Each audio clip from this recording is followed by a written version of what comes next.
El 27 de febrero de 1844, un grupo de patriotas dominicanos proclamó la independencia de la República Dominicana, poniendo fin a 22 años de dominación haitiana. Sin embargo, varios líderes de la sociedad secreta, la Trinitaria, entre ellos Juan Pablo Duarte, Pedro Alejandrino Pina y Juan Isidro Pérez, no estuvieron presentes en esa gesta, pues se hallaban desterrados desde el año anterior. Los tres habían escapado de Santo Domingo el 2 de agosto de 1843 para evadir la persecución del presidente haitiano Charles Erard, quien había emprendido una campaña para apresarlos tras descubrirse sus actividades separatistas. Su huida fue clandestina. Salieron por el puerto de la capital con la complicidad del comandante de la plaza, logrando embarcarse rumbo a otras islas del Caribe. Según los registros históricos, viajaron vía Vieques y San Tomás antes de establecerse en La Guaira, Venezuela, donde permanecieron exiliados mientras continuaba la lucha independentista en su patria. Tras la proclamación de independencia, el nuevo gobierno provisional, la Junta Central Gubernativa, asumió el poder en Santo Domingo.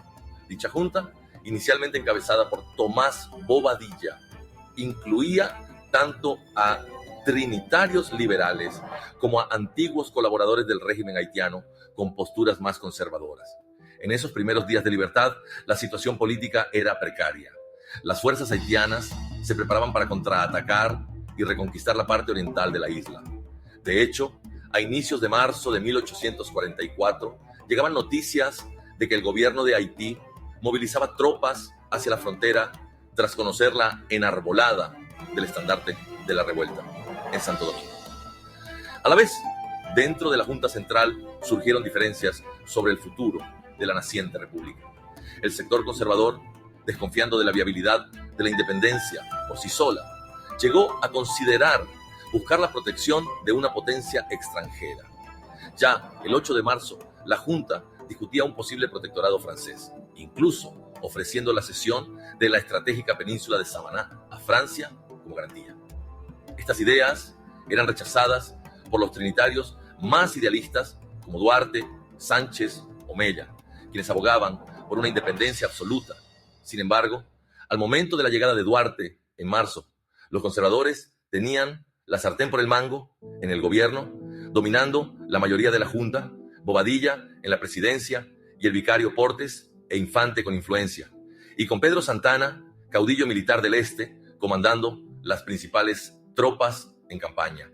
En ese contexto de amenazas externas y tensiones internas, la Junta Central Gubernativa consideró prioritario hacer regresar a Juan Pablo Duarte y sus compañeros exiliados. Duarte era ampliamente reconocido como el ideólogo de la independencia, y su presencia en el territorio dominicano tenía un valor tanto simbólico como práctico. Aportaría liderazgo militar y moral, además de gestionar la compra de armas en el exterior. Por ello, apenas unos días después de la independencia, se organizó una misión oficial de rescate para traer de vuelta a los tres patriotas. La misión de rescate, encomendada por la Junta Central Gubernativa, el 2 de marzo de 1844. La Junta Central Gubernativa emitió un decreto autorizando el envío de una comisión oficial a la isla de Curazao, con el objetivo expreso de buscar y repatriar a Juan Pablo Duarte, Juan Isidro Pérez y Pedro Alejandrino Pina. Se tenía información de que los tres próceres, tras pasar por Venezuela, se encontraban entonces en Curazao, colonia holandesa, cercana donde podían obtener apoyo logístico.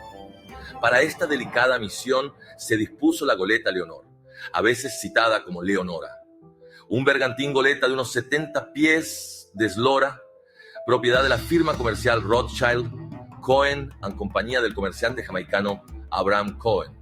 Cohen, miembro de la comunidad judía en Santo Domingo, simpatizaba con la causa dominicana y facilitó su embarcación para servir a la independencia. De hecho, la Leonor se convirtió así en el primer buque que surcó los mares enarbolando la nueva bandera tricolor dominicana en territorio extranjero.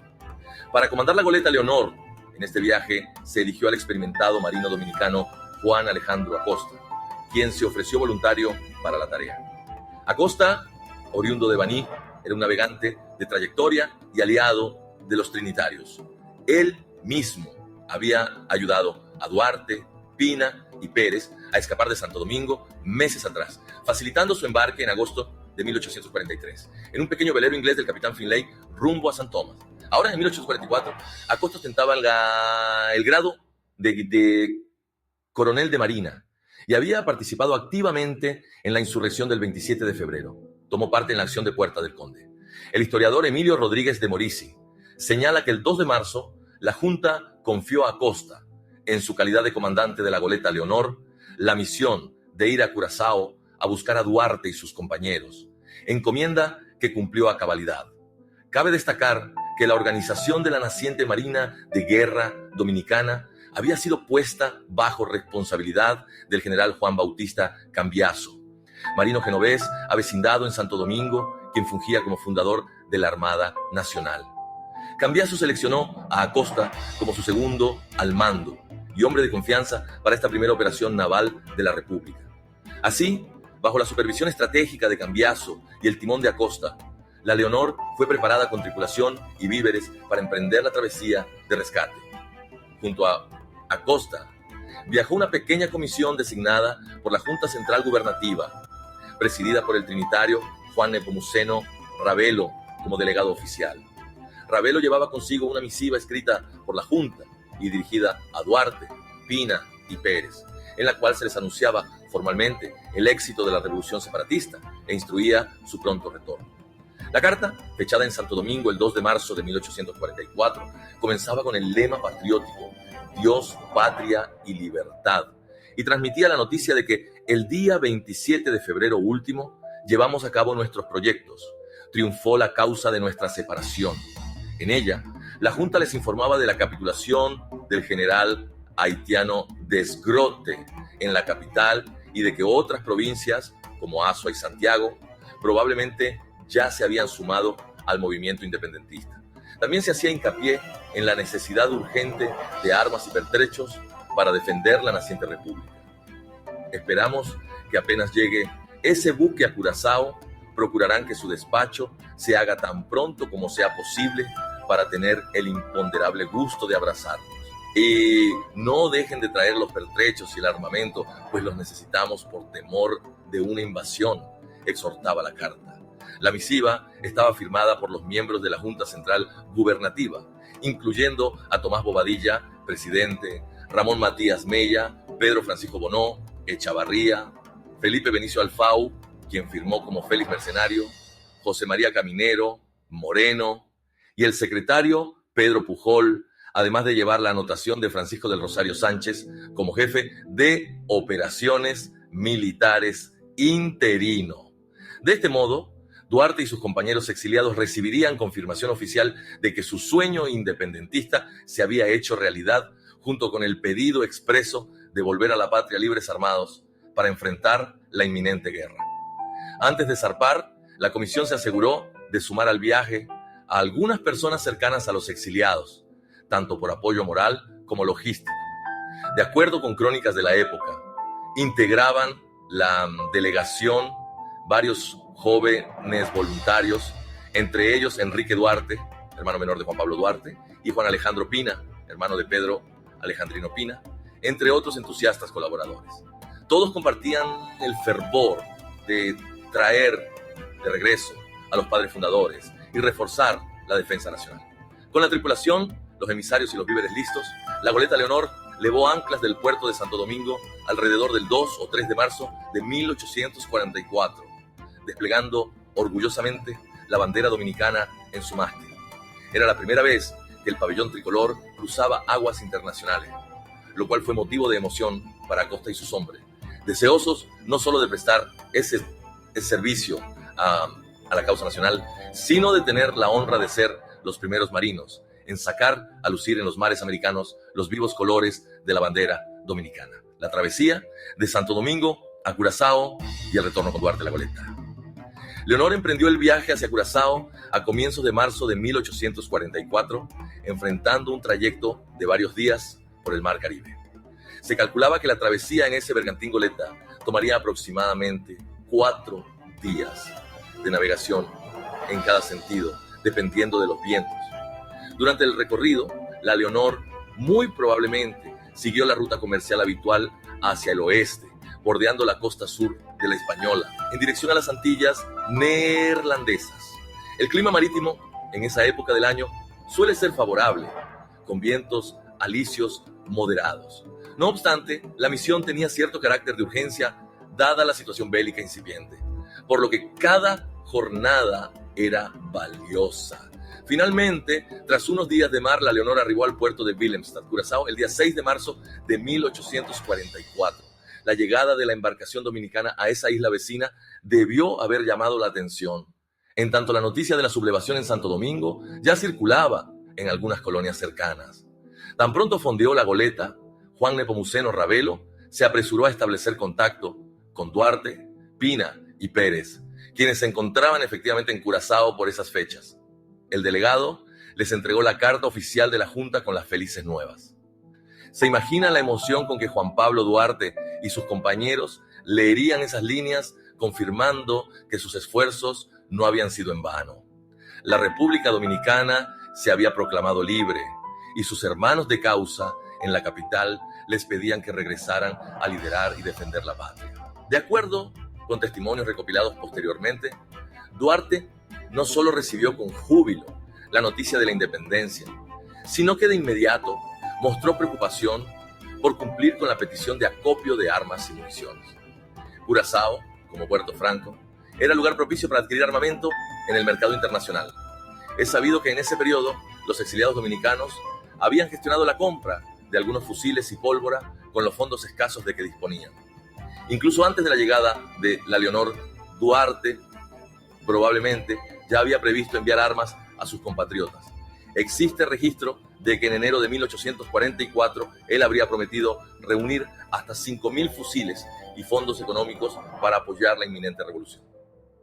Sin embargo, la realidad de sus recursos era limitada. Aprovechando la presencia de la goleta, se terminaron de adquirir en Curazao las armas disponibles que se podían costear. Lamentablemente, resultó ser un cargamento modesto. Según un relato de la época atribuido a Manuel J. del Monte, cuando las cajas fueron abiertas en Santo Domingo, solo se encontraron viejos fusiles en mal estado.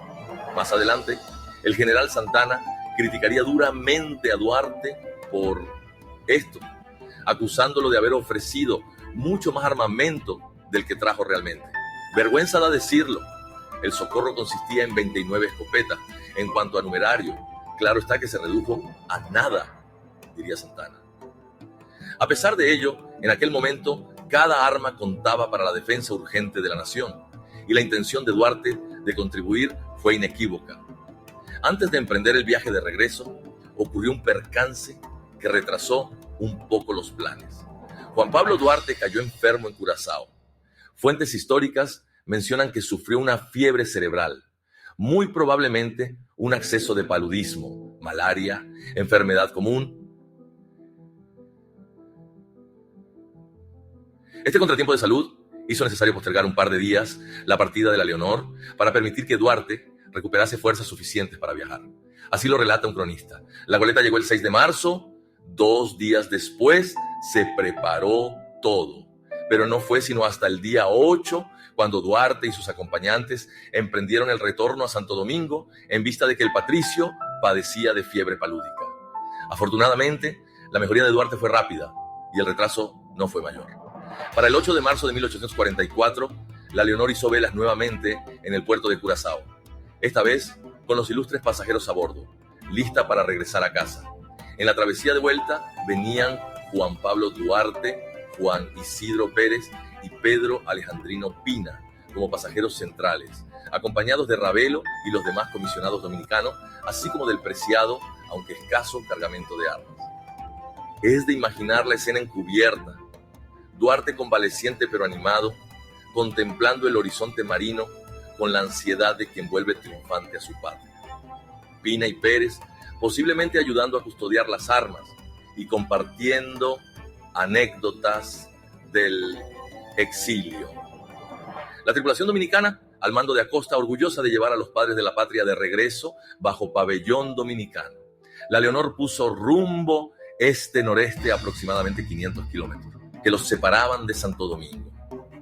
El viaje de retorno habría durado unos cuantos días más de lo previsto, quizás debido a vientos menos favorables o paradas técnicas, ya que distintas fuentes sitúan su arribo entre el 14 y 15 de marzo. En cualquier caso, a medida que la goleta se acercaba a la isla de Santo Domingo, crecía la expectación tanto entre los pasajeros como entre quienes les esperaban en tierra. La llegada triunfal a Santo Domingo, 15 de marzo de 1844, la noticia del inminente regreso de Duarte, Pina y Pérez, había corrido ya por la capital dominicana a comienzos de marzo, alimentando el entusiasmo popular. Cuando la goleta Leonor finalmente apareció en las cercanías de Santo Domingo, la alegría colectiva se desbordó.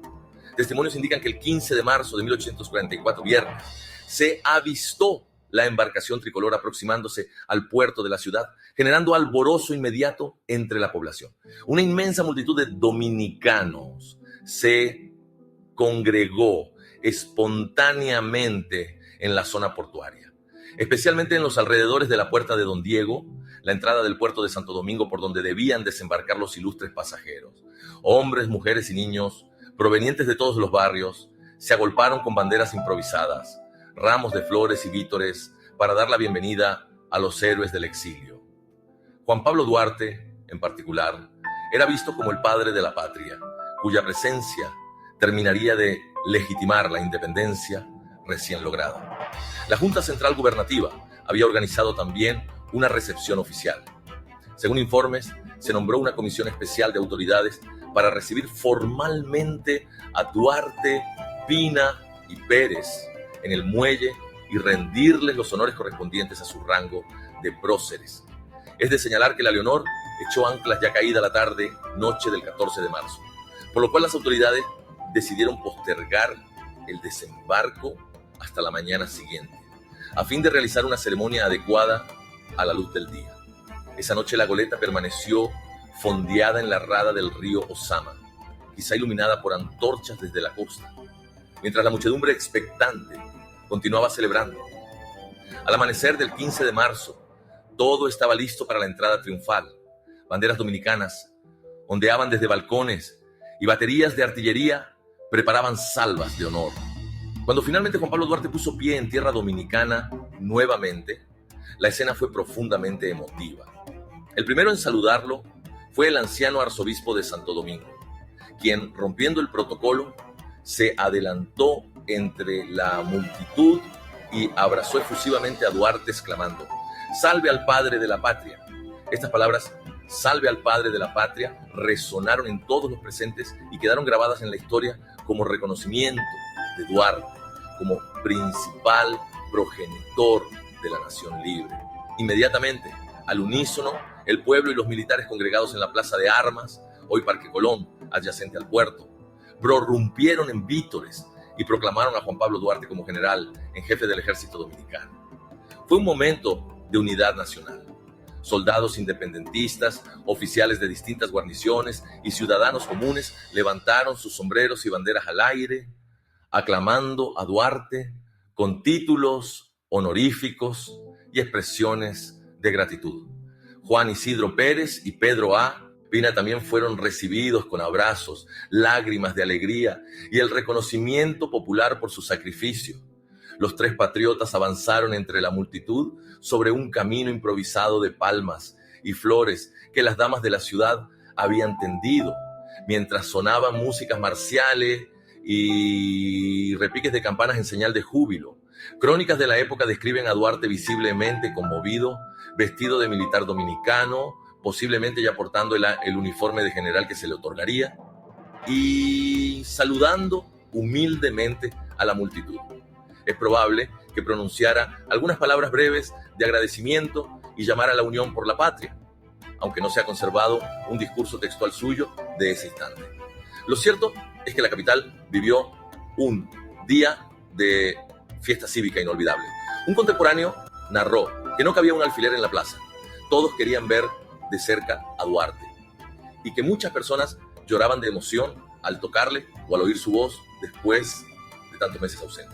La llegada de Duarte, Pina y Pérez se transformó así en una genuina entrada triunfal.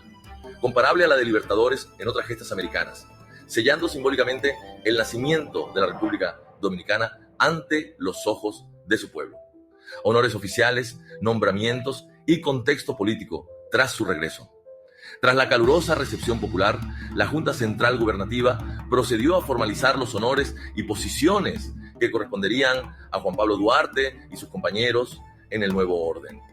Ese mismo 15 de marzo de 1844, la Junta, que para entonces ya había reconocido el enorme prestigio de Duarte entre la ciudadanía, acordó integrarlo en el gobierno provisional y en la estructura militar. En un primer momento, Juan Pablo Duarte fue designado general de brigada del Ejército Libertador de la República y miembro vocal de la Junta Central Gubernativa. Este nombramiento oficial le daba a Duarte un puesto tanto en la conducción político-administrativa del país como en el alto mando militar. Igualmente, se dispusieron rangos para sus dos compañeros. Pedro Alejandrino Pina recibió rango de coronel. Pronto serviría como jefe de Estado Mayor en las fuerzas de Duarte, mientras que Juan Isidro Pérez también sería incorporado a funciones militares o gubernativas, aunque su temperamento impetuoso posiblemente lo mantuvo más cercano a la política activa que al comando en campaña. No obstante, a pesar de los honores iniciales, se hizo evidente la reticencia de los líderes conservadores a ceder a Duarte un poder militar absoluto. La aclamación popular lo proclamaba general en jefe del pueblo y del ejército, pero la Junta Central Gubernativa, donde Bobadilla y otros conservadores tenían mayoría, ignoró aquella proclama espontánea. En lugar de nombrarlo comandante general de todas las fuerzas, la Junta lo ratificó solamente como comandante de armas del departamento de Santo Domingo, la capital, posición de alto mando local, pero que lo mantenía fuera de la jurisdicción directa sobre las tropas de campaña en otras regiones. En palabras del historiador Roberto Casá, Duarte encontró al regresar una patente hegemonía del sector conservador, reflejada en la presidencia de Bobadilla en la Junta y en que Pedro Santana continuaba con jefatura militar suprema en el Frente Sur. Es decir, aunque Duarte fue recibido como héroe, el poder efectivo permanecía en manos de aquellos que habían tomado control durante su ausencia. La Junta sí consideró prudente aprovechar la capacidad de Duarte enviándolo pronto al teatro de guerra. Unos días después, el 21 de marzo. Decidió comisionar a Duarte para dirigirse al sur y cooperar con Santana en la defensa de la frontera ante la inminente invasión haitiana. Duarte partió de la capital el 22 de marzo rumbo a Azua, acompañado del coronel Pina y de un pequeño Estado Mayor dispuesto a participar en las batallas por venir. El contexto político-militar al momento de la llegada de Duarte y sus compañeros estaba marcado por esa dualidad. Por un lado, la amenaza externa se materializó inmediatamente. Apenas 4 días después del arribo, el 19 de marzo de 1844, las tropas haitianas, al mando del propio presidente Erard, atacaron la posición dominicana en Azua, siendo valerosamente contenidas por las fuerzas dirigidas por Santana en la batalla del 19 de marzo. Casi en paralelo, el 30 de marzo, otro ejército haitiano fue derrotado en Santiago por las milicias del Cibao. Estas victorias iniciales afianzaron la independencia en el terreno militar durante esas semanas críticas. Por otro lado, las tensiones internas de poder se agudizaban. Duarte representaba el proyecto liberal y democrático de los trinitarios, mientras que Santana y Bobadilla encarnaban la visión más conservadora y autoritaria, dispuestos incluso a negociar protección extranjera. En los meses siguientes a marzo de 1844, esas diferencias llevarían a serios conflictos políticos. Duarte, Pina y Pérez intentaron consolidar la libertad conquistada, manteniendo la soberanía absoluta. Se opusieron frontalmente a iniciativas como el protectorado francés, que la Junta, presidida por Bobadilla, había solicitado el 8 de marzo. Esta postura nacionalista los puso en choque directo con los conservadores. Aún así, en aquel marzo de 1844, predominaba el sentimiento de unidad nacional contra el enemigo común. Las crónicas describen cómo, tras la llegada de Duarte, no había luto en ninguna casa, en alusión a que incluso la familia Duarte que guardaba duelo por el padre fallecido meses atrás, colgó banderas blancas de celebración en sus ventanas por iniciativa del coronel Francisco Sánseco Sánchez, líder trinitario y ahora jefe militar de la plaza, quien declaró emocionado: hoy no hay luto en esta casa. La patria está de plácemes, viste de gala, y don Juan Duarte, Padre mismo desde el cielo, bendice tan fausto día.